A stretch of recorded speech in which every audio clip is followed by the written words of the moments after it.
దారితనంతో ఉండాలి అని అనుకునేటువంటి వాళ్ళు ఎవరు కూడా ఆ పార్టీలో ఉండదలుచుకోరు. మొదటి పాయింట్. రెండో పాయింట్, చెప్తాను కానీ మీరేమన్నా ప్రలోభాలు పెట్టడం, కాకాని గోవర్ధన్ రెడ్డి ఇందాక మాట్లాడారు, కొనుగోళ్లు చేసేటువంటి ప్రక్రియలో భాగమే. అంటే నేను ఒక విషయం చెప్పనండి, పచ్చకామెరలోడికి ఊరంతా పచ్చగా కనపడుతుంది, పచ్చకామెరల వాడికి ఊరంతా పచ్చగా కనపడుతుంది.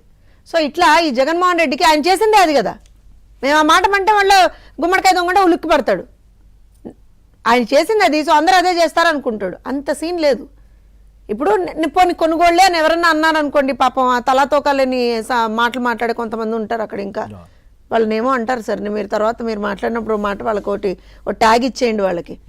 ఈ అంబటి రాంబాబు, ఈ కాకాని, కొంతమంది ఉన్నారు పాపం కింద మీద పడి ఎట్టి పరిస్థితుల్లో జగన్ అన్నని మేము కాపాడుకుంటాం అని చెప్పి మాట్లాడుతుంటారు. వాళ్ళకే చెప్పండి, కొనుగోలే చెయ్యాలని కూడా అసలు మాకేం అవసరం అండి. 164లో ఉన్నాం మేము, 164. ఇవాళ రోజున వాస్తవానికి మాట్లాడితే 3 పార్టీలు ఏవైతే అలయన్స్ పార్టీస్ ఉన్నాయో బ్రహ్మాండమైనటువంటి ఒక కోఆర్డినేషన్ తోటి వర్క్ చేసుకుంటూ ప్రజలకు ఏ విధంగా మేము సహాయపడాలి, ప్రజలకు ఏ విధంగా మేము ఇచ్చినటువంటి హామీలు మేము పూర్తి చేయాలనేటువంటి ఆలోచనతోటి మేము ముందరికి వెళ్తున్నాం. ఎక్కడ రాజకీయపరమైనటువంటి డిస్కషన్స్ నిజంగా రావట్లేదు. చాలా సందర్భాల్లో అయితే మా మీదే ఒక రకంగా మా కార్యకర్తలు కూడా కోపం చేస్తున్నారు. మీరేంటి, మీరు వీళ్ళని ఇచ్చేయట్లేదు, వాళ్ళని ఇచ్చేయట్లేదు, మనం చాలా మాటలు చెప్పారు, మీరు ఇప్పుడు చేయట్లేదు అంటే, అవునమ్మా అన్నీ జరుగుతాయి, 1 by 1 స్టెప్ బై స్టెప్ మనం వెళ్తున్నాం. చట్టం తన పని తాను చేసుకుపోతుంది, మనం మన పని మనం చేసుకుపోవాలి ప్రభుత్వంగా అని చెప్తున్నాం మేము.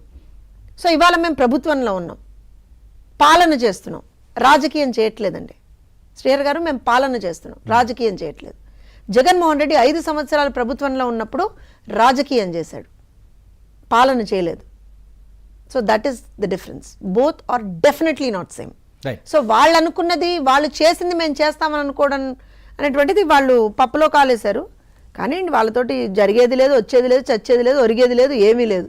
రైట్, చూద్దాం మేడం. ఎందుకంటే మీరేం కొనుగోళ్లు చేశారని వాళ్ళు ఆరోపిస్తున్నారు. అంత అవసరం కూడా ఇప్పుడు ఇక్కడ ఉన్నటువంటి పరిస్థితులు ఏముందనేది. వెంకటేశ్వరరావు గారు నమస్కారం. ఇప్పటికే మీ జిల్లా వాసి, మీకు కూడా తెలుసు మోపిదేవి వెంకటరమణ గారు, ఆయన రాజకీయ ప్రస్థానం ఇప్పుడు దాకా చాలా రోజుల పాటు వైఎస్ కుటుంబంతో గతంలో కాంగ్రెస్లో కావచ్చు, ఇప్పుడు వైసీపీలో కూడా ఉంటూ వస్తున్నారు.